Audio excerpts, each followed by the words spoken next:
దాని మీద చర్చ జరగాలన్నాం. నేను ఒక విషయాన్ని తమ దృష్టి తీసుకొస్తాను. ఇది నాకంటే ఇంతకు ముందు అచ్చెన్నాయుడు గారు అగ్రికల్చర్ మినిస్టర్ గారు మాట్లాడారు. ఆయన మాట్లాడిన భాషను ఒకసారి చూడండి. ఆయన మాట్లాడుతూ బొత్స సత్యనారాయణ గారు దద్దమ్మ మనిషి మనిషి మనిషి మనిషి మనిషి మనిషి మనిషి అధ్యక్ష అధ్యక్ష అధ్యక్ష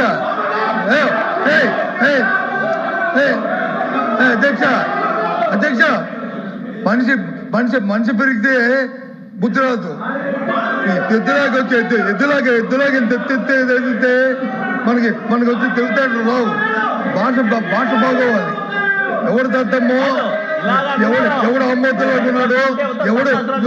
ఉన్నాడు, ఎవడు పరిపాలన చేస్తాడు, ఏ రైతులు వచ్చి ఎరువులు లేక వస్తున్నారు, ఏ రైతులు ఇబ్బంది పడతారు రాష్ట్రంలో, ఈ దద్దమ్మ వచ్చి తెలుస్తుంది. దయచేసి ఈ భాష మంచిది కాదు. ఈ సభలో శాసనసభలో మంచిది కాదు. ఆ వర్డ్స్ విత్డ్రా చేయండి. ఏంటి ఇలాంటి భాషలు ఆడడానికి గౌరవంగా మాట్లాడి నేర్చుకోండి. డిఎస్సీ మీద జరగాలి.